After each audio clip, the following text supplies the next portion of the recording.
The radioactive dating of rocks, the abundance of impact craters on many worlds, the evolution of the stars, and the expansion of the universe each provides compelling and independent evidence that our universe is many billions of years old. Despite the confident assertions of revered theologians that a world so old directly contradicts the Word of God, and that at any rate information on the antiquity of the world is inaccessible except to faith. These lines of evidence as well would have to be manufactured by a deceptive and malicious deity, unless the world is much older than the literalists in the Judeo-Christian Islamic religion suppose. I don't even care if someone wants to say, you don't understand that, God did it. That doesn't even bother me. What would bother me is if you were so content in that answer that you no longer had curiosity to learn how it happened. The day you stop looking because you're content God did it, I don't need you in the lab. You're useless on the frontier of understanding the nature of the world. I'm glad whoever those folks are, there aren't that many of them. Because if they dominated the world, we'd still be in the cave. We would have never left the cave. Because there are mysterious things out there, and no, God is doing that, and you don't need to know that, and don't even think about it. Where would we be if their understanding of the world ruled the world?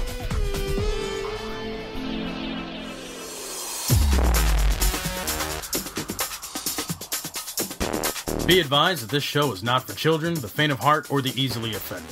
The explicit tag is there for a reason.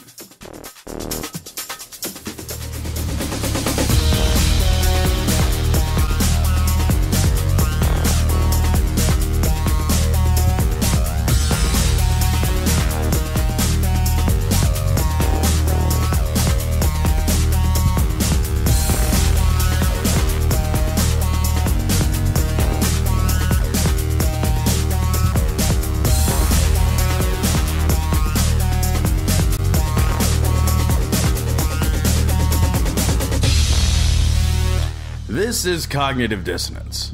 Every episode, we blast anyone who gets in our way. We bring critical thinking, skepticism, and irreverence to any topic that makes the news, makes it big, or makes us mad. It's skeptical, it's political, and there is no welcome mat. Cecil, we're back for our fourth show at this point. I think we're officially dedicated to. I think after 3, I think we can say we're dedicated to this thing. Yeah, you know? I figure that's what I'm going to do with my marriages. You know, after the 3rd one, I'll really, really be dedicated. Oh yeah, I think like on mine, they just, I now pronounce you trial run. I think that's how that. You're all dick. Oh, be nice. Oh, my son doesn't stand a chance. The whole world's gone gay. Oh my God, what's happening now? We work hard. We play hard.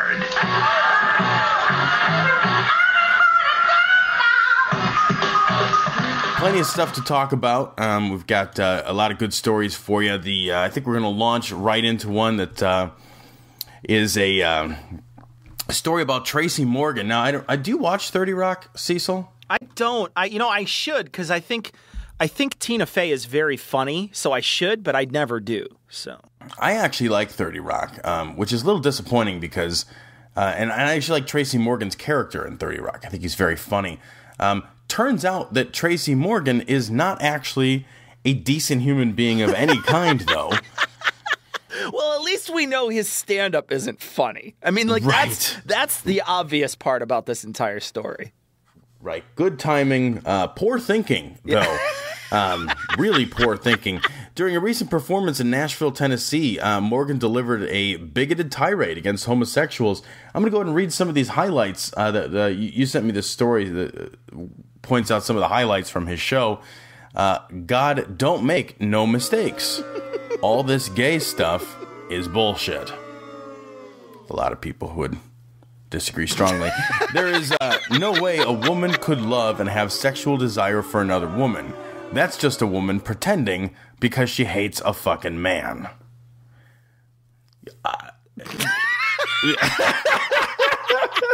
There's no response, right? Like when comedy bombs, his comedy really fucking bombs. I am really curious as to who the audience is that's sitting there like, man, we're going to have such a good night. I know there's a 2-drink minimum, but it's Tracy Morgan. It's going to be worth it. Let's go. All right. Fucking here's my ID. Here's a bunch of money to get in. What is he saying? Right. Why is he saying this? Right. Especially because 30 Rock, which is I think where most people would know Tracy Morgan, is an aggressively liberal show. Like, it is a really aggressively, hilariously, but it's a liberal show. Like, there's no two ways about that. And so to have this kind of just totally anti-intellectual nonsense, can you think of something more misogynist to say that because a woman loves another woman, it's because she really doesn't want to have sex with a dude? Like, that's... I've been mad at women. Cecil, have you ever been mad at a woman? Well, yeah, maybe once or twice in my life. I have been mad at a woman in my life.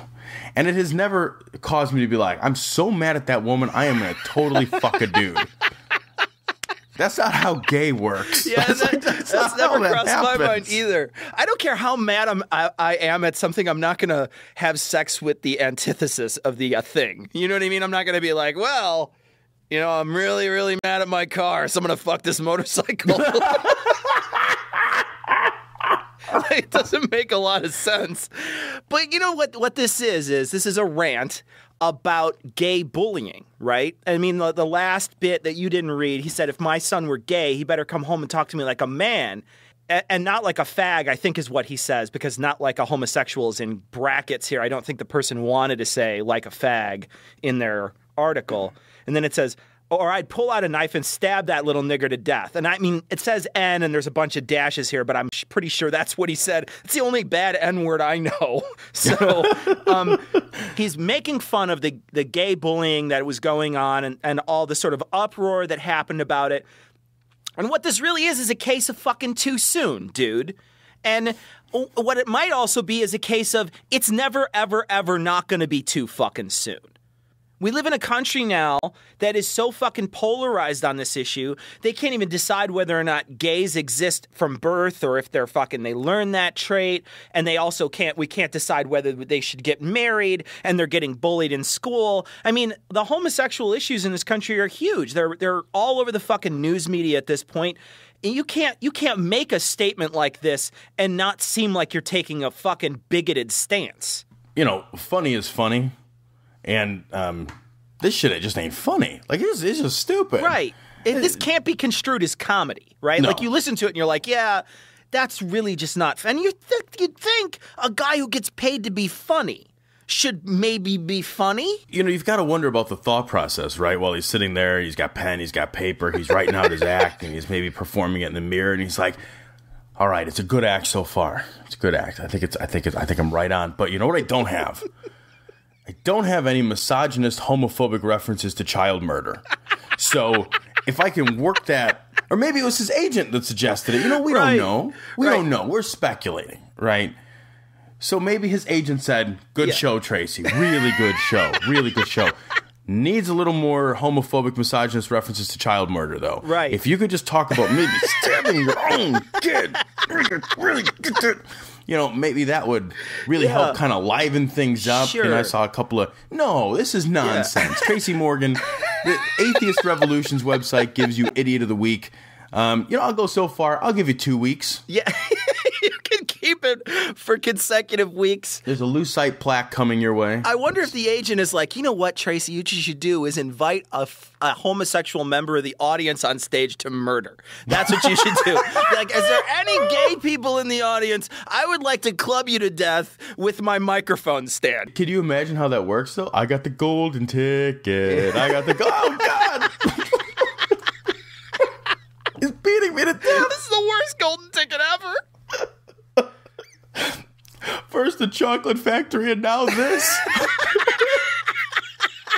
I'm never unwrapping anything again. Oh, man. I won't even peel a banana. Even homophobic slurs don't seem as hurtful if someone says, that is so decay. This is actually like kind of an unbelievably awful story from Think Progress. Anderson Cooper's 360 did a 3-part series called the Sissy Experiment. which looked at the effects of a government-funded study to normalize people's gender. So basically, what that means is some nut job professors decided that they had carte blanche to recommend that kids that were effeminate, boys that were effeminate, that they get beaten on a regular basis by their parents, and that they be given blue and red poker chips, for masculine versus feminine behavior. And if you accumulate too many poker chips that were feminine behavior, you get beaten. Strangely, this did not have the results that everybody was hoping for. I cannot imagine going to see a doctor who's like, all right, here's some poker chips. You'd already be looking a little askance, right? What are you doing? Where did you get your quack license, man? Right. And okay, so if he gets too many of the red ones, you have to beat him. Be like, really? I got to beat my kid? It's not really in my nature. No. What this is like, first of all, you have to be a stupid person as a parent to do this. Right. And second, you've got to be already kind of willing to beat your kids. Yeah, absolutely, yeah. Because if you're not predisposed toward giving them a beating, you're just not going to beat your kid. Like, I don't care if the doctor was like, your kid's got fucking leukemia and the only thing you got to do is beat it out of him. I'd be like, that doesn't strike me as true. No, I'm not. What? Absolutely not. That's not how that's crazy. This story is really, really sad. I read this story and it is it's tragic. Like, this is a 4-year-old boy that they're beating with a belt, like leaving welts all up and down him. 38 years old, committed suicide. So I think stories like this, I mean, I'm glad that this sort of social experimentation, I guess, I don't know what else you would call it. It's 41 years old. The conservatives talk about this idea of going back in America, going back to that time. Let's go back, to a time in America that was somehow more pure, or somehow, a safer, better America for everybody. Well, it wasn't. That time didn't exist. I mean, I don't think anybody's saying let's go back to 1970, but 1970 was more progressive than 1940, right? Than 1950, right? I mean, this is a really sad story. Absolutely. And one of the things that caught my eye in this is, I'm going to quote directly from the article. It says, the therapy was carried out by disgraced Family Research Council co-founder George Reckers, whose 3-decade career in conservative social movement came to an end last year after reporters from the Miami New Times caught him traveling with a gay escort, proving once again the theory that if you hate to gays so much, you're probably to gays. Every time. Every single time, man. You're right about the doctor too. Like, I mean, who would prescribe something? It's like, your son has a stutter. So what I'm going to suggest is you douse your son in kerosene every time he stutters and light him on fire. Like, who does? Nobody would do that. It doesn't make any sense. And I agree again, Tom, with your statement about progressiveness. I mean, I think that as time goes on, we get more and more progressive as a nation. We start allowing things like, I don't know, interracial marriage eventually gets to be fine. Blacks and women get to vote, in our country, whereas they might not have had that opportunity, or they didn't have that opportunity earlier on in the last century. So, we get more progressive as a nation. I don't want to go back to those times.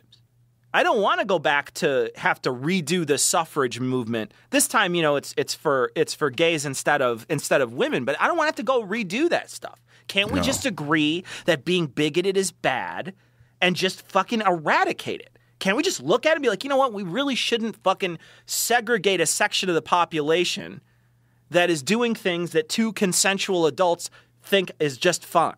It's maddening because it's such an intrusion, into the personal lives of other people.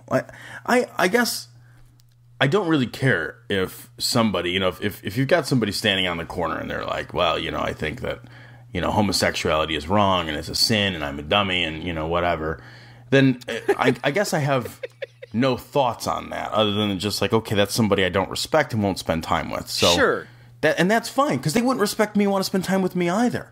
But the problem is that those people get jobs on school boards, and they get jobs as doctors, and they get jobs giving out, I don't know, government funding. And then you end up with this shit.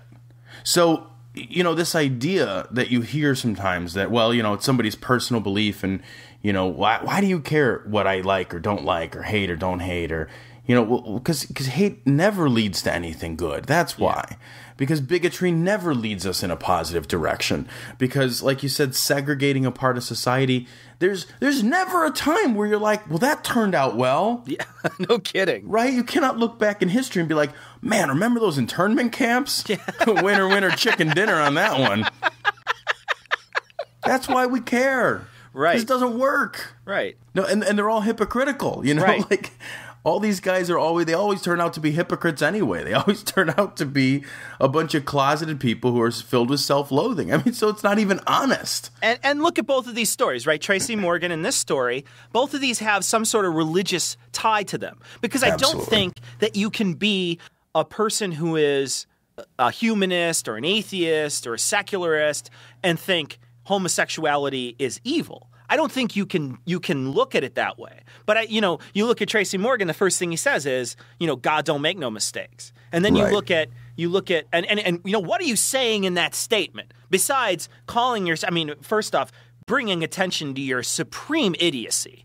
Other than that, you're saying God don't make no mistakes. You're calling homosexuals a mistake.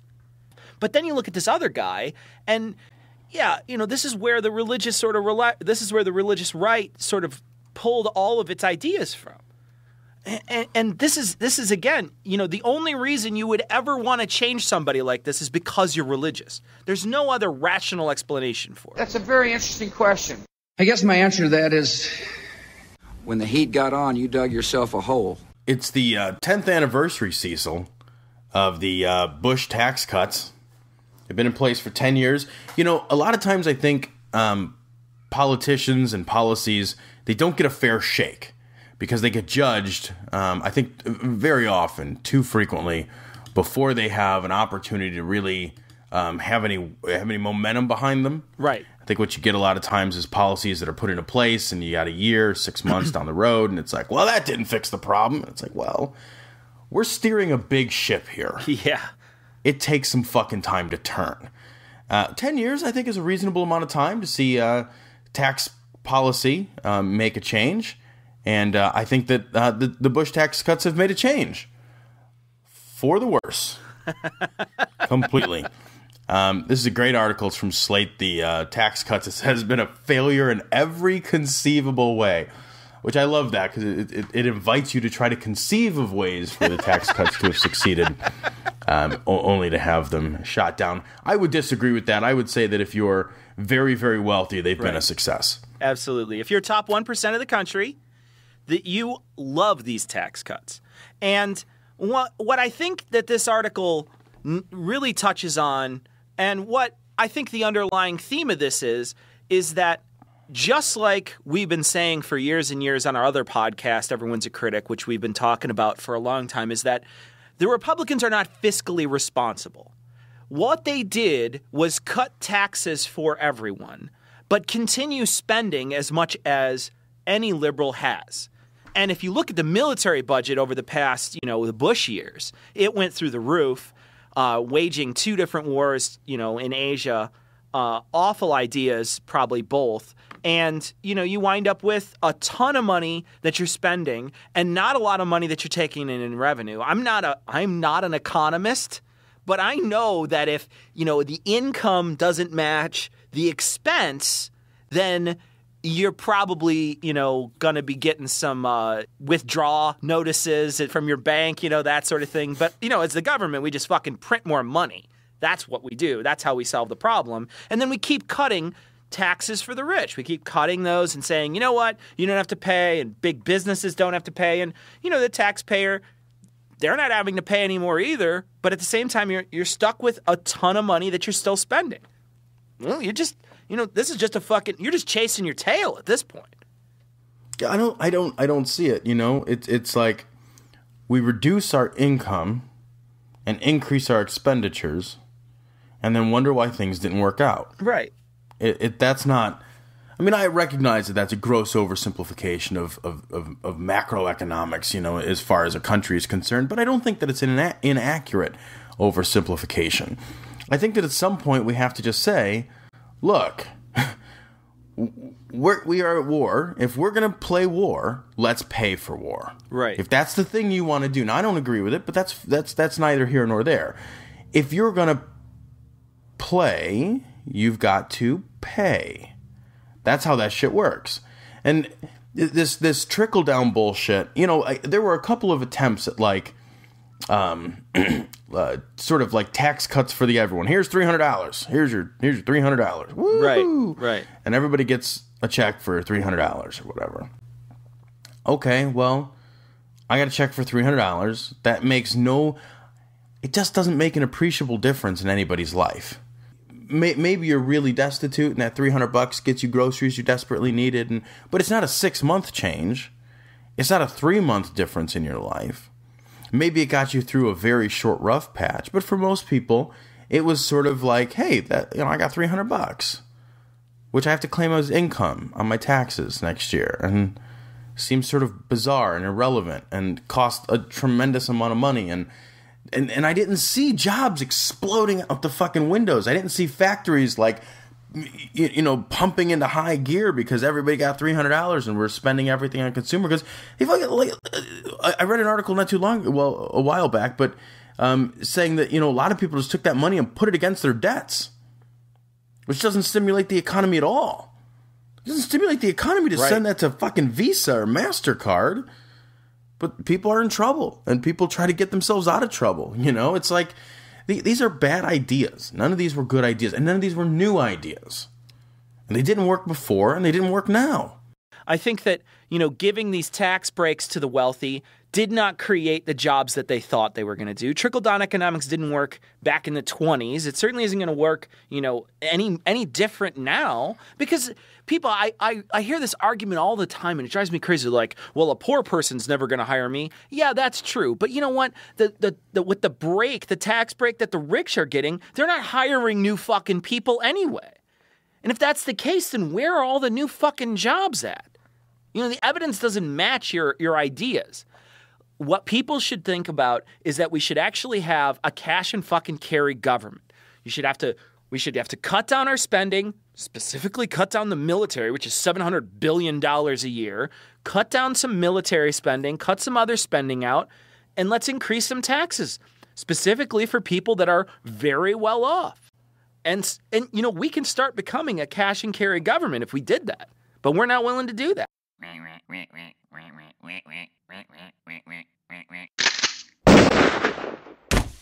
So, speaking of things I'm not willing to do, Cecil, I am completely unwilling to purchase Deepak Chopra's newest game. This is kind of unbelievable. There's a video. We're gonna have to put it on our site. Yeah, we have no to, option. Yeah. For those who came over to this podcast from our previous show, and for those who have just been unfortunate enough to see it, there's a movie called What the Bleep Do We Know? Turns out not much. Yeah. It's probably the worst movie ever made. It could be. I think it is the worst movie ever made. Astoundingly foolish movie. I mean, truly staggeringly foolish movie. That said, Deepak Chopra's made a game, I think with the Xbox Kinect. I think that's what he's using. Yeah, sure, yeah. Because it looks like you use like your whole body. PlayStation has something like that too, so maybe it'll port over the place. I don't know. It basically is a meditation video game, is what it looks like. To get your mind, body, and spirit all aligned and chakra'd or fucking you whatever. get fucking chakra'd out. Like, just... this looks fucking retarded. Now, Who sits down to play a video game to fucking meditate? But you know what game I would play is if they had his head there and it was Deepak Man and it just ran around and like bit a bunch of fucking dots and you had to run, like chase and run away from ghosts and shit. I would play Deepak Man, but I certainly wouldn't. What it should do is eat little brains. Yeah. Because that's all this idiot does. Like he's basically like the king of selling people shit they don't need to stop thinking about stuff. It's just bullshit. This guy's selling bullshit, and he's selling bullshit. And now it's marketed as a video game. Like, that's the thing that drives me crazy, is that before there was videos and there was audio books that you could download, probably meditation music that he had, and then also his books and things like that. But now he's branching out into new media, and it's like, well, let me get a video game now. And the video game looks fucking terrible. Like, as far as video games go, 0 stars, sir. Your video game. Where's the boss level? Like, I need to shoot something and get a key and open the door. Like, I'm meditating as hard as I can. Still can't defeat the evil thoughts of fucking rationality. Koopa Troopas are coming at me, and it doesn't even look fun. You have to meditate until scientists blow up. Like, that's how the game works. Like, you're just like, I must destroy thoughts. This thing is, why would you? You know, I think the key in everything that you said, Cecil, is the word selling, right? This motherfucker is always selling something. Sure. And because he just wants to get rich on stupid people. That's the only way this game works. The game is like the lowest production values of any game I've ever seen. You said it looked bad. It looks terrible. Sure. It looks awful. There's so much like black space, like just like negative space. It costs nothing to code, right? Like, okay, for 87% of the screen, I want nothing on it. Yeah. Then I want an amorphous ball of light and just make the person wiggle slightly in front of it. And everything they do is going to be positively reinforced, you know, because the game has no fucking point, just like your fucking books, just like your lectures, just like your thoughts. You know, it's this undifferentiated New Age religiosity bullshit that this guy is selling to dumbasses like the ladies on The View, who are, you know, want a little white wine in the morning and some bland thoughts in the afternoon. It's nonsense. It's fucking nonsense. I saw better graphics in like 1980 on Doctor Who. Like, I mean, the graphics are terrible. The gameplay looks stupid. I mean, if you look, the thing with the Kinect is you can't look cool and play the Kinect. And when you watch this woman play this game, you should be embarrassed about yourself. You should pretend that there's a webcam watching you and be like, you know what, I'm not going to do this. This is not something I'm going to do because it's going to be broadcast all over the internet and I'm going to become a meme looking like this when I'm moving my fucking arms like fucking Little Orphan Annie over there. Look ridiculous. I thought she was going to take off, actually. Yeah, she looked ridiculous. ColecoVision New Age bullshit. ColecoVision. Now I just pray over this equipment. We speak over the PowerPoint presentations, all of the video projectors, and we say, devil, we know what you love to do in meetings like this, and we say you will not, in Jesus' name, you will not prevent this message from going out. No microphone problems in Jesus' name. So, speaking of some bullshit, there's actually some good news in the faith healing front. It turns out it's not that the good news isn't that faith healing works. You're right. Yeah, that would be you know, a lie. The good news is that you're finally getting arrested when you give that shit a shot. So, Oregon faith healing couple was convicted in a felony case after just an hour, which leads me to believe that the evidence was somewhat overwhelming. I can't imagine how it would not be. Right? Did you take your kid to the doctor? No. Did they need to go to the doctor? Oh, yeah, definitively. Oh, yeah, my God, they were real sick. Fuck. What'd you do instead? Prayed? Convicted! I mean, good. You can't hide behind that shit anymore. Turns out faith healing is just that bullshit. It's based on faith. It doesn't work, doesn't do anything. And now these people hopefully will go to jail because it's a felony conviction. Yeah, the couple, I'm going to read it directly from the article. It says the couple had 6.5 months to seek medical attention before the state intervened, but they did not. So, I mean, geez, 6.5 months, and this little girl, this poor little girl, has like some sort of blood vessel growth on her eye that can cause permanent blindness, and the parents are instead praying? That's not a good fucking tactic, okay? That's not a good idea as a parent. You're supposed to take care of that kid. And if you don't, it's neglect. And I'm glad that they're actually paying attention to something like this, and you can't hide behind it. You can't hide behind that shield of faith anymore and be like, well, it's what I believe. Well, what you believe can injure someone else that is under your care. So now you get to go to jail for that shit. And that's how society should work. You don't have the freedom to hurt other people in this country. You have freedom to believe whatever the fuck you want. But at a certain point, if you're going to injure somebody because of your stupid beliefs, I'm sorry, but you get to go to jail for that. That's how that shit works, man. It's interesting because in Clackamas County, 2 other couples from the same church were prosecuted when their kids died from untreated ailments. Fucking died. One of them died from a urinary blockage. Oh, imagine how much that would hurt.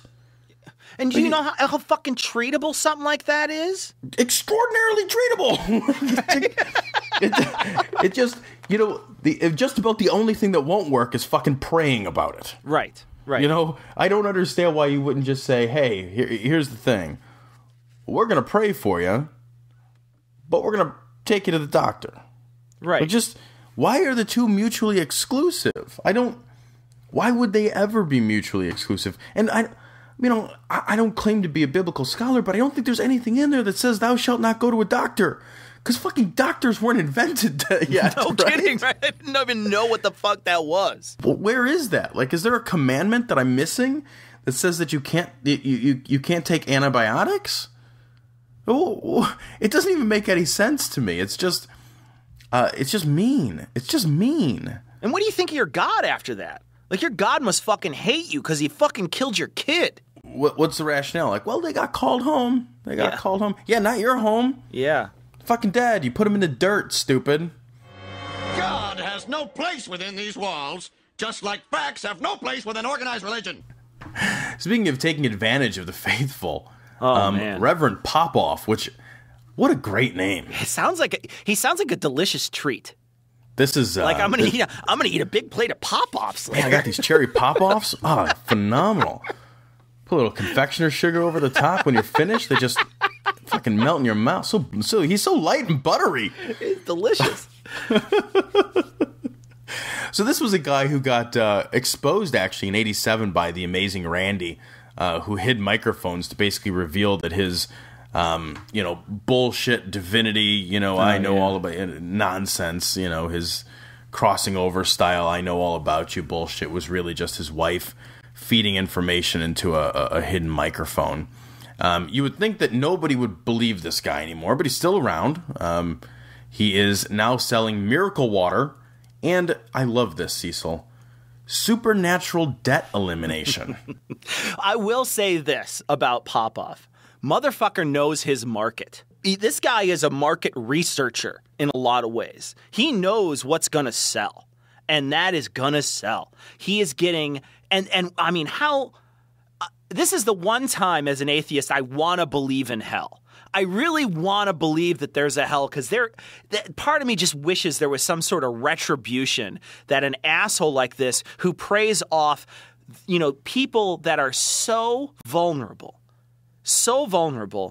and he charges these people like $1,000 a piece to get into his little fucking prayer circle meetings that he does, and then he sends out more, like at the end, like they've paid money to get in, like a lot of money to get in, and then he's giving out envelopes for them to pay him more money, and these people, they're coming there for debt relief.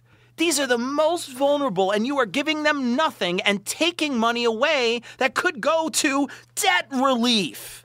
How do you possibly subscribe to a worldview where you owe money to a person or a company and your God intervenes on your financial behalf? Is he calling the creditors? Is he like yes, I'd like to speak to creditor John, please, for this is for Cecil. Yeah, this is God.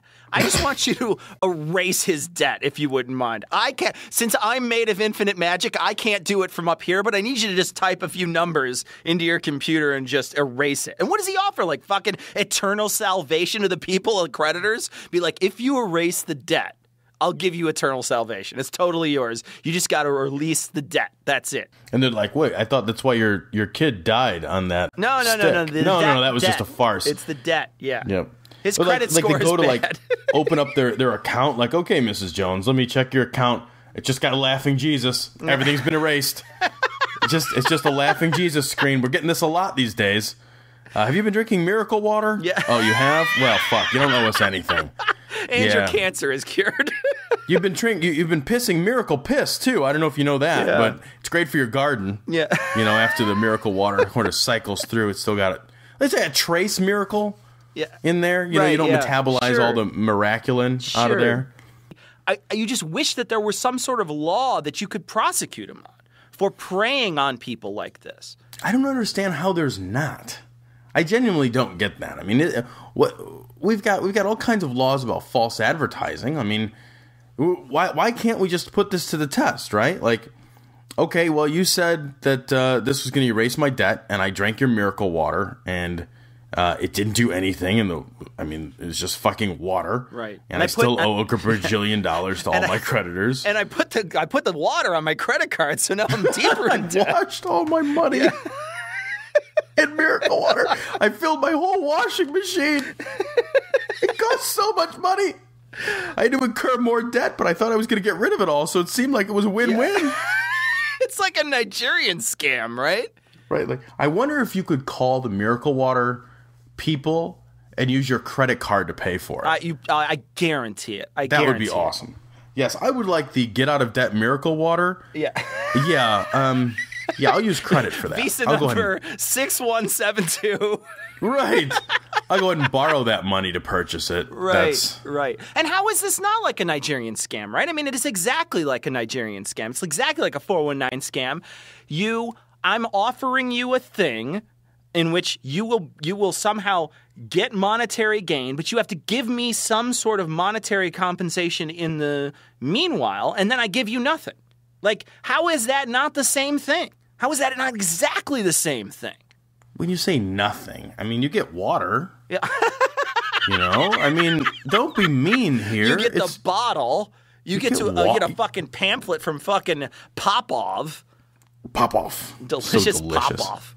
You want answers? I think I'm entitled. You want answers? I want the truth! You can't handle the truth! Speaking of delicious, Cecil, actually, that's a terrible segue. That doesn't work at all. There was an interesting study. There's actually 2 studies recently have come out, or claims by members of the government that after a year-long investigation by a Senate subcommittee, quote, Senator Claire McCaskill, it's becoming increasingly clear that our efforts to rein in the narcotics trade in Latin America, especially as it relates to the government's use of contractors, have largely failed. And this was right after a commission came back and said that the global war on drugs had failed. I don't understand for whom this is a surprise. Right. I know the Obama administration, rather, and this is very disappointing, has basically just said, like, we disagree. And that's kind of the extent of their argument. Just like, we disagree. We keep doing it. The war on drugs is a failure. It will be a failure 5 years from now. It will be a failure 25 years from now. I don't think it's going to go anywhere. But I think it will continue to fail. I don't think that you're ever going to say, I don't think you're ever going to clap your hands together and say, well, there you go. Now people don't want to get high. Yeah. That is not likely to ever happen. And being brutally honest, when the avenues to get high come from plants and common household chemicals, yeah, they're always going to get high. And we spend tons and tons and tons of money, and lives are lost. Yeah, like, people's lives are lost, and other lives are destroyed. Yeah, fighting narcotics trade. And it seems to me that the greater loss here is from the criminalization and the war on drugs rather than the drugs themselves. I mean, I don't think anybody's going to say, like, hey, you know what's good for you? Vitamin M, have some meth. You know, that's unlikely, right. But...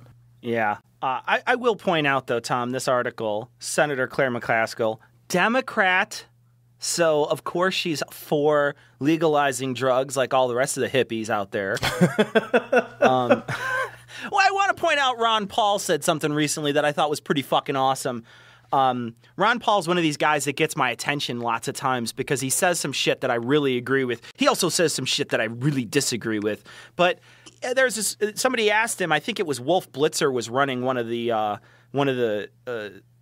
debates between the Republicans, and Wolf Blitzer asked him, said, well, you want to legalize drugs. Why do you want to legalize drugs?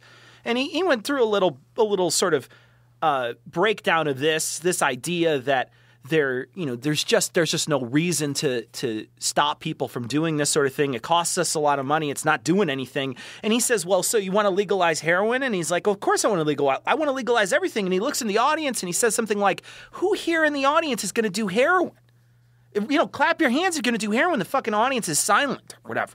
And the fact is that nobody's going to be like, oh, well, heroin's legal now? Fuck, hook me up, bro. Like, it's not like heroin doesn't still suck. It's just that the people will go out and do it. I think people will go out and do it, but then I think that they were going to do it anyway if they were going to do heroin. If somebody's going to go out and smoke dope, they're still going to smoke some pot, whether it's legal or not. What I think the reason why this war is never, ever, ever going to work is there's just too much fucking money to be made if it's illegal. If it's illegal, you can basically write your own fucking check and be like, well, can't buy fucking pot at the local store, so how much do I want to charge you for it? And as long as you're one of the few suppliers, and you can, with guns, it's pretty easy to guarantee that you're one of the few suppliers, right? You take out your competition. Suddenly, when something is illegal, might as well keep doing illegal things like take out your competition by murder or intimidation. How else are you supposed to solve disputes? You can't take them to court. Right. There's no way you can. Yeah, exactly. So you're fucked. You're basically just going to be spending. There's all this money to be made and all these illegal ways in which to get more money, and you're just creating more avenues for illegality to happen.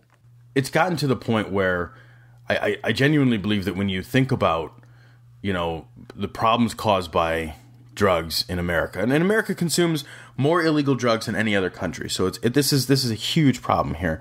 But I don't think the problem is the actual drugs themselves. I don't think the problem is the drugs or the use of the drugs. I mean, alcohol's legal. That's not going anywhere. Alcohol fucks people's worlds up. Yeah, it does. It destroys lives every day. It kills people directly and indirectly all the time. Yet that's still legal.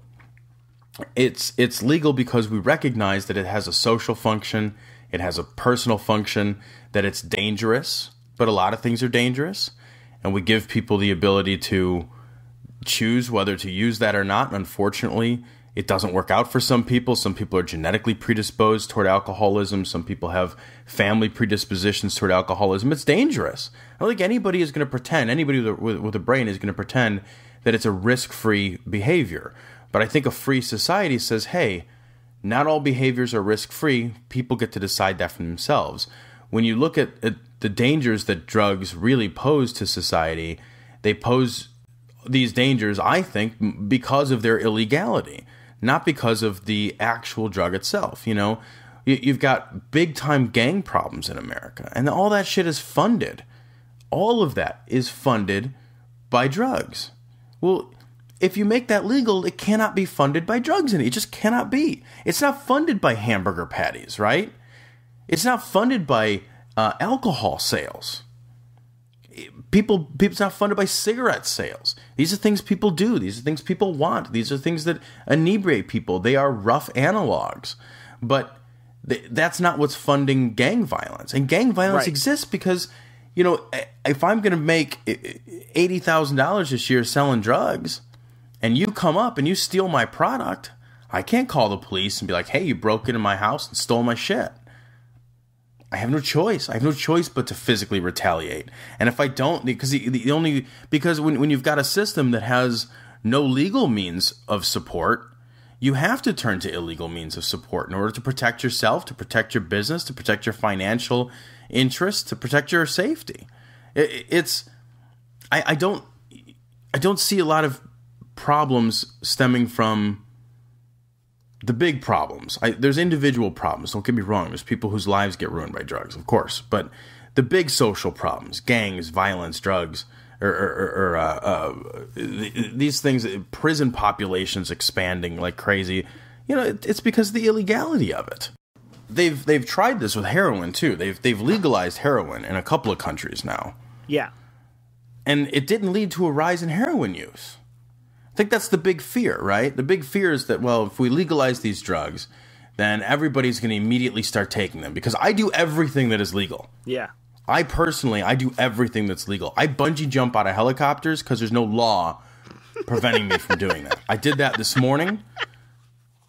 I don't sleep because there's no laws that say I can't stay up all night, so I've stopped sleeping.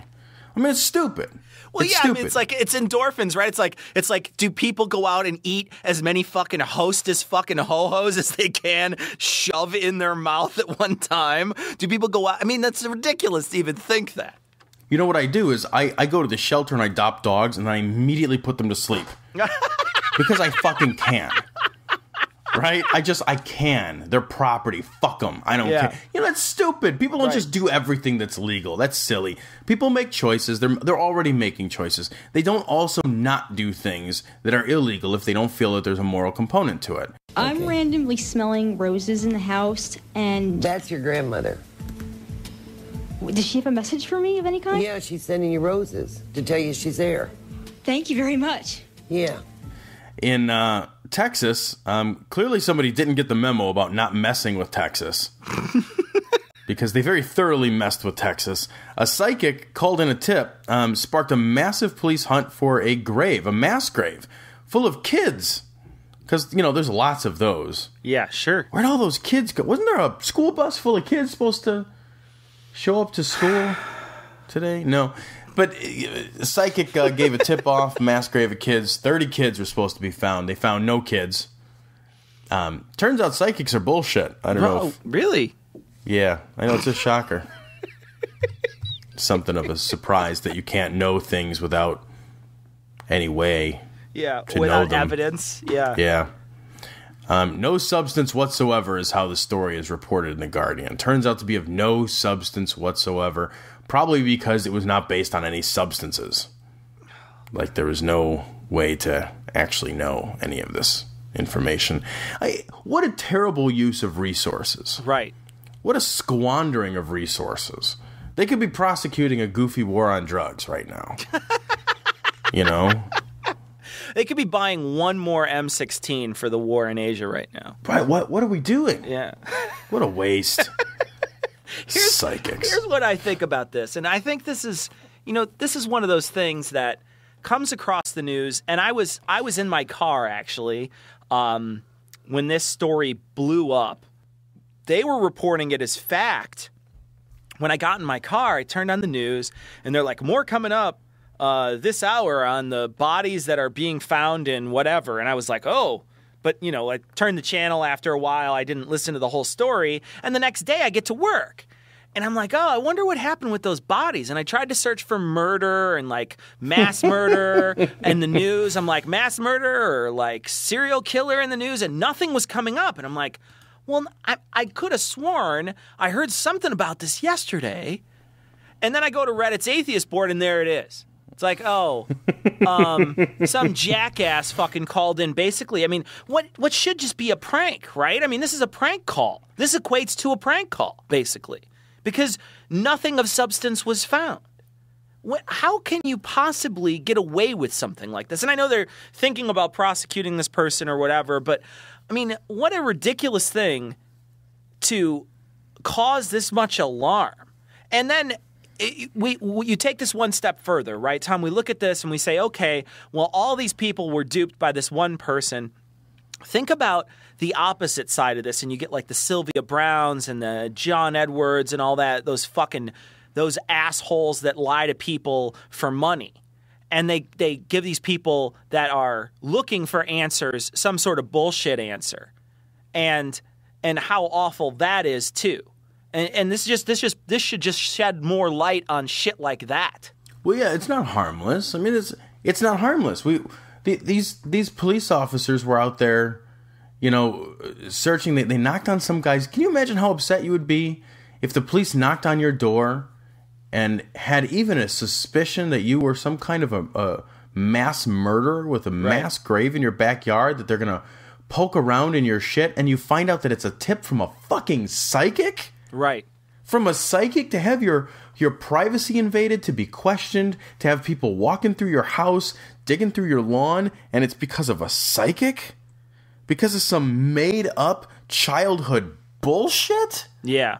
Like, you've got to be kidding me. I will say, though, that the owner of the house kind of cracks me up a little bit. He's a little more philosophical about it. He said, I haven't killed anyone, he told the Houston Chronicle. And I have a lot of friends, but I haven't helped anyone bury any bodies. Wink, wink. I like that he qualified that with, hey, I've got a lot of friends. Like, I'm not some weirdo loner who helps bury bodies. Although he is kind of weird because here I want to read from this other article that talks about when they're going to basically prosecute this woman. Because they found blood. When the people came in, they found blood and they had a smell, right? So that's what initially caused it. The lady calls in a tip, and then these officers go out to this place and they see blood and there's a smell, and it says, and there's rational explanations for both, but they're both a little fucking odd. And I want to read this sentence. The blood was from an injury at the residence a few weeks earlier when an AWOL soldier tried to kill himself. And the odor was from a malfunctioning deep freeze full of pork products and maggots, officials said. Okay, so maybe this guy is part of like the cast of Seven at this point. You know, like you hear something like that, you're like, that is really, really odd. But, you know, it's just a coincidence that they get this tip and then they show up at the place and it's like, oh, there's blood and then it smells weird. Like, well, the guy's just a real fucking awful, like, home. You know, he doesn't keep a very clean home. Doesn't keep a very clean home. He's got rotting pork and maggots. They're here.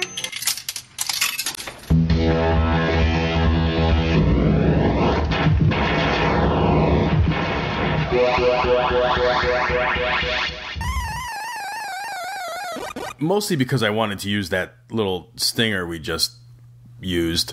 I did poke around looking for the latest UFO news and videos.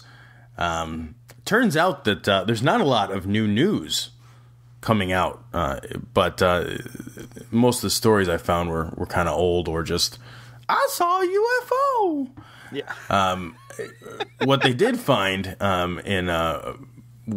was a demon face on Mars. I know everybody's seen the human face on Mars, and I think that's been pretty thoroughly debunked. I think much harder to debunk is the demon face. Right. We'll post this picture, I think, on our website because it looks real. Oh yeah. I think this looks pretty real to me. It's a demon face. It looks basically like a demon face. Yeah. Yeah. Pretty much. If you zoom in on it, it looks like a fuzzier demon face. Actually, when you zoom out, it looks like a fuzzy nothing. It looks like a pixelated picture of my cat run through a Photoshop filter is what it looks like. It's probably, no, I'm just guessing here, a photoshopped image of a cat. I don't know this for sure. This is such bullshit. Who believes this stuff? Like, okay, we've talked about how, you know, UFOs, that's not fucking likely, but this stuff is awesome. I love when they conflate UFOs with religiosity at the same time. That's awesome. Yeah, that's like the double whammy of stupid. That stuff is fantastic. What would a demon be doing putting his face up there? Wouldn't you put your face on Mount Rushmore? Right. Wouldn't you be like, hey, wasn't George Washington up there? Now it's just like a cackling Beelzebub. Like, wouldn't that be a better prank? This prank seems like so much work for nothing. Unless maybe like Mars is like home to the demons. Maybe this is hell. Maybe Mars is hell. Oh, yeah. Maybe when you die. Okay, I think I got it now. When you die, your spirit goes to Mars. Takes a long time to get there. Does it? Even if the speed, you know, if you're going pretty fast, like as fast as human craft can travel, it'll probably take a couple months. Yeah, it's. I mean, but it's a spirit, so it goes. You know, it goes pretty quick. Not the speed of light, because that would be impossible. Don't be ridiculous. Yeah. You know, but it goes pretty fast, you know. There's no speed limits in space. And then when you get there, you're scared because there's demon faces in the rocks. Right. You do have to wander the entire fucking planet and then view it from hundreds of miles up, photoshopped. For it to actually scare you? Yeah, you kind of have to squint a little bit and be like, sort of vaguely, possibly. And then, like, this demon face is, like, clearly wearing an eye patch. Yeah. Oh, yeah, it's a pirate demon. So, we be demons, you know, like, what? How does that work? Like, the demon hurt his eye? Like, where do you go as a demon? Like, you go to the eye doctor, like the demon eye doctor, and you're like, I think I scratched me cornea. Like, what? You're a fake magic creature. How can you have an eye patch? Well, those pitchforks they carry are very pointy, and they're dangerous. They're like lawn jarts, but they have 3 points. Oh, those jarts are dangerous. They're I was going to fucking William dangerous. Tell with my brother with those darts. Yeah. What I want to know about the demon face is, okay, so I'm going to follow the logic here. God wants to keep himself a mystery, so only the faithful eventually believe in him, right? But if you're a demon, you're kind of cool with that because you want to make sure that people don't believe in God. Like, you're like, okay, look, I want to make sure that I get as many souls here as I can, so I'm going to make sure nobody believes in God. So why would you show your face? Why would you bother to show your face then? Why would you be like, hey, you know what? I want everybody I know not to believe in God, so I'm just going to show my face. I'm going to show people that I exist. Yeah, no kidding, right? Like, the less you do, the better. Right. It's the best job. There should never be a demon face ever. They should never act in any way to give up their, they don't ever want to be seen as like giving themselves up. It's the best job ever. You get hired, you're like, what do I have to do? Nothing. Really? Yup. Okay, great. You get to sit in a Barco lounger and eat fucking Fritos. Like, that's your whole job. Oh, the greatest trick the devil ever pulled. Oh, man. Listen to me. I'm speaking. When you're here, I ask questions, you answer them. Unless I'm looking at you for an answer, do not speak. Do we understand each other? It turns out, Cecil, you can just, if you get in trouble, now this might come as a surprise to people that are not of great means, but if you get in trouble, you can just buy your way out of it. Totally. At least in Florida, in Broward County, Florida, you can. Some kid from Barrington Hills. By the way, there's a Barrington here in Illinois. Is that just like a name that you name a rich town? I think he is from. There's something about Illinois in the article later on. It says Illinois officials are working to have Levin returned here, his home state, to face charges of violating the terms of his parole when he took one of his trips to Florida, running over 2 men at more than 100 miles per hour in a $120,000 Porsche 911 Turbo. When you say it like that, it sounds bad. I like how they throw the price of the vehicle in there. They're just like, he was going 110 miles an hour in his $120,000 Porsche. Right. Well, that's because it's the tragedy here isn't that 2 men died. Yeah. It's that the $120,000 car was probably damaged. Probably severely. 100 miles an hour? What kind of jackass? What kind of jackass does this anyway? What? He's 36. I know. That's the thing. Like, even the editorial calls him a suburban brat. He's older than I am. He's a 36-year-old man. Yeah. What 36-year-old man is drag racing? Who do you even... I couldn't get in a drag... If I wanted a drag race right now in my Nissan Versa... First off, it'd be a really long race. It would take a while. It would take at least 9 seconds to get to 60. If I wanted a drag race right now in my little hatchback Nissan, I couldn't do it. There's nobody to drag race with. I don't know drag racers. Because I'm a 33-year-old man. No, I don't know. I think it's because you own a Nissan Versa more than you're a 33-year-old man. But let's talk about the implications of this story, though, because I think that the editorial, while it's snarky and it's trying to be insulting to this guy, which I think he deserves every fucking bit of, I think there really is 2 standards of justice in this country. I mean, look at what fucking happened to Bernie Madoff before he went to trial.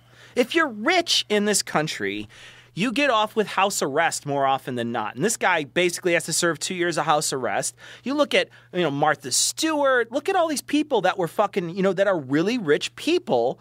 They wind up getting house arrest. Fucking Roman Polanski, when they were going to fucking put him up in his fucking, his Swiss chalet before they fucking extradited him over here, which they never did. Like, fucking what the fuck? Like, just because you're rich doesn't mean you shouldn't go to fucking pound me in the ass prison when you do something that deserves pound me in the ass prison. Like maybe running over 2 people at 100 miles an hour because you're fucking around.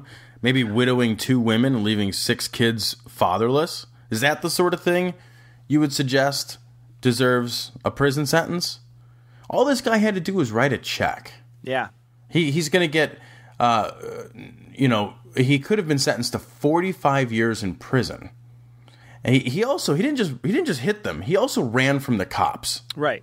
You know, if you're like, I'm just going to say this. If you're like a poor black person in America and you run from the cops. Oh, God. You're going to prison. You're going to go to prison.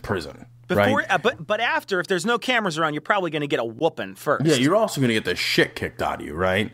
This guy smushes 2 people with his car. Then he flees from the cops. And what's he got to do? He's got to write a check. You know, I don't care if it bankrupted him. Most people become bankrupted by prison. Right. So, I think it's very unlikely that he wrote checks big enough to bankrupt him. Even if he did, even if he wrote checks that were the entirety of his estate. Okay. Who cares? Yeah. You know, the other injustice here is that those checks were to settle a civil, you know, looking at this, those checks also were to settle a civil wrong death suit. So now they can't even sue him. Right. So he writes one check, he solves his criminal problem and his civil problem. Because, you know, a judgment can be for any amount. The check that he writes is going to be for what he's got on hand. The judgment could be for an amount that will cripple him for the rest of his life financially. At least that's some kind of ongoing punishment. This guy's got probation. Yeah, house arrest. And here's a guy who has, it says Levin had already had more than 50 moving traffic violations. Are you fucking kidding me? How do you have a license and have 50 fucking moving violations? You should have like fucking 4, and then you don't get a license anymore. You obviously can't control that vehicle. You have no idea what the fuck you're doing. Stop fucking driving. Because when you don't get a moving violation for doing something that's only a little bit out of the fucking out of the realms of the law, you're getting moving violations for going excessive speeds, for blowing lights, for probably ramming into people, maybe driving drunk. Like all of these things are utterly dangerous, and you're letting somebody with 50 of these things have a license? How the fuck does that work? I'm reminded of the Roman Polanski situation, and that there were a lot of people during that time who said, you know, hey, the victim doesn't want to pursue this, so we shouldn't pursue this. This is why victims should not be in charge of retribution and justice. Because here the victims, clearly their husbands were just murdered, and that's murder. You know, it's murder. Their husbands were just murdered. Their kids have been made fatherless. They need a money now. Yeah. So, of course, they're going to say, like, if I can get a big money, it doesn't solve the problem, but at least it fixes some practical concerns that I have. Yeah. This is why a system of justice cannot work like this. Because what's going to happen tomorrow? This guy has a history. In Illinois, this same guy fled from the police, injured a police officer in a high-speed chase in 2006. He also injured 2 motorists. Yeah. I'm guessing he bought his way out of that too, because here we are 5 years later. He's still got a license. He's down in Florida. He runs over 2 people, solves the problem by writing a check. It wouldn't surprise me if in a few years he wrote another check. Yeah. He's got a deep checkbook. And, you know, one of the things that I don't understand, and maybe a lawyer or anybody who's listening who's a lawyer that might be able to fix this for me, I am an avid Judge Judy watcher. And when I watch Judge Judy, I know people are snickering to themselves right now, and that's fine. It's cool. I know people watch Desperate Housewives and other things. I watch Judge Judy for entertainment, although in this case, it actually is a little bit of legal expertise, which came from the show. On her show, she always says, if you plead guilty or if you are found guilty in a criminal case, then you automatically lose the civil case. Is what she says all the time. She always, and I don't know if that's just how she runs her arbitration process or if that's an actual way in which the law works. But if that's the case, let's just presume that is the case, that if you lose a criminal case or you plead guilty or you are found guilty in a criminal case, you automatically lose your civil case, then you should have just fucking waited. Because then you're going to get this civil wrongful death suit in the civil court. You're going to get it because the fucking guy's guilty. Yeah, I think the reason is the standards of justice, right? Because it's beyond all reasonable doubt, right? For a criminal case, but the standard in a civil case is less. Yeah. So if you lose, yeah. So that, I mean, this guy solved 2 birds with 1 stone. Yeah, one big check. He got out of it because he could have. I think he probably could have gotten good amount of jail time and fucking had to pay a lot of fucking money too. But he got out of it. So hey, there you go.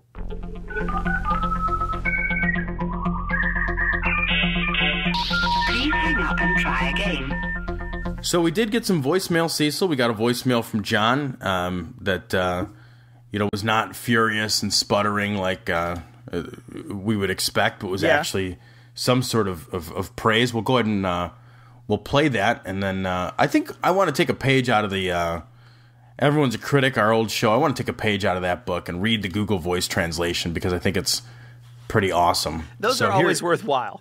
Here's John's actual voicemail. Hey, Cecil, it's your old pal, John. I just wanted to let you know I love all your shows. I think you guys are doing a real good job. I wait eagerly for new episodes all the time. Wanted to ask you, you got the show on movies, and you got this one with the world events and news, and then you got the MMA one. I was wondering if you guys are ever going to do any kind of music one. I know you guys used to make fun of the songs and stuff when you first started Everyone's a Critic, and I actually liked that part. But anyway, hope to hear some new episodes soon, and I'll talk to you later. And here's what Google Voice believes that he said. Hey, Steve Phillips, your old pal Job. I just want to let you know. That's why I wanted to read it. Job is the best part of that entire email. That's why I wanted to read it. I love all your show, or thank you guys. You're doing a really good job. I weighty relief for new episodes all the time. Wanted to ask you. You got the show on movies, and you got this one with the world of and some news, and then you got the... And I'm a one. I was wondering if you guys are going to do any kind of music on. I know you guys used to make fun of the songs and stuff when you first started Everyone's the Critic. Actually like that part. Anyway, hope to hear from you. Have slowed, so I'll talk to you later. So it was nice of Job to leave us a message. Y'all be listening to Everyone's the Critic. Stop. I know with the boils and everything, it can be difficult to find the time to listen to our podcast. As far as your real voicemail goes, John, I don't know that Tom and I are... We're certainly qualified to make fun of music, and I think we did in our old podcast and the other podcasts that we do still, but in the old segment that we used to do, the critical reinterpretation, Tom, if you're unfamiliar with the other podcast, what we used to do is Tom used to read song lyrics that we thought were particularly funny or just absurd, and we would just laugh at them. But I don't know that I know enough about music to actually do a podcast on music. Tom, I don't know. You're not a musician either. No, I don't know anything about music at all. No, I would be terrible at this. No, that's a terrible idea, John. I mean, I appreciate it, but that's a terrible idea. You don't want to hear my thoughts on music. I mean, like, my thoughts are like, well, I heard that. I like this. Yeah, I don't know. I don't think that's in our future, John. Although I'm sure that there's plenty of people out there that have some really great music podcasts, and you guys can always comment on our blog. I know we haven't gotten a lot of comments yet. We haven't gotten a lot of emails yet. We haven't really gotten a lot of feedback from the audience. So if you want to comment on our blog, heck, you guys could share podcasts with other, music podcasts. If you guys want to talk about music podcasts, put them in the comments section on our blog, located at dissonance-podcast@blogspot.com. Just to get some sort of conversation going. We'd love to have something happen on that page. It feels like we're getting some listeners. It feels like we're reaching out, but we're not hearing any feedback back. So if you're listening, I know that we'd love you to plug the show in other places, stumble it, put it on Reddit, maybe even talk about it on Twitter. But also comment on our blog, send us email, leave us voicemail so you can contact us and talk to us. Send us stories. We'll talk about them. Yeah, there's a lot of ways you can contact us. There's our Facebook page. You can like us on Facebook. You can always send us an email, dissonance.podcast@gmail.com. You can call us at 740-74-DOUBT. That's 740-743-6828. So there's no lack of ways for you to get in touch with us and give us a hard time, and bust our chops about everything that we do and most of the things that we say. We also got an email. We will read your emails. If you send us them and they're not inane, we'll probably read it or at least refer to it or maybe thank you for it. In that vein, we got an email from Robbie. His email says, "You've done it, guys. His past episode is your Ulysses, your Gravity's Rainbow, your Infinite Jest. Rob, I know you. I'm pretty sure you've not read any of those." Beautiful. Keep up the good work. I passed on this cast to a couple of coworkers today. One said it is really good. I'm over here laughing my ass off. I noticed he didn't say what the other one said. Yeah, the other one beat him about the head and shoulders. That's what happened. Dude, it was hard to hear him through the vomiting. Right. It was just this retching that came from his desk. I couldn't understand what was going on. One thing I would say, too, is if go on iTunes and subscribe. We'd love it if you could subscribe through iTunes. It helps us raise our ranking in iTunes. We're currently 160th on the news and events page for that's out of 162. Podcasts. That's out of all the podcasts in the world.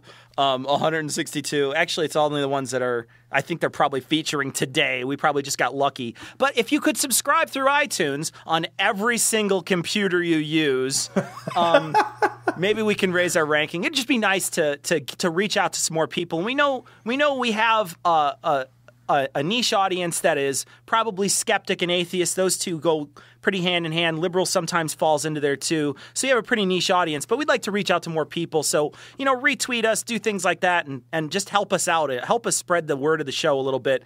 Any little bit helps. So I think that wraps it up for us this time. We're going to leave you, as always, with the Skeptic's Creed. Credulity is not a virtue. It's fortune cookie cutter, mommy issue, hypno-Babylon bullshit. Couched in scientician, double bubble, toil and trouble, pseudo quasi-alternative, acupunctuating, pressurized, stereogram, pyramidal, free energy healing, water downward spiral, brain deadpan, sales pitch, late night info docutainment. Leo, Pisces, cancer cures, detox, reflex, foot massage, death and towers, tarot cards, psychic healing, crystal balls, Bigfoot, Yeti, aliens, churches, mosques and synagogues, temples, dragons, giant worms, Atlantis, dolphins, truthers, birthers, witches, wizards, vaccine nuts, shaman healers, evangelists, conspiracy, doublespeak, stigmata, nonsense. Expose your sides. Thrust your hands, bloody, evidential, conclusive. Doubt even this.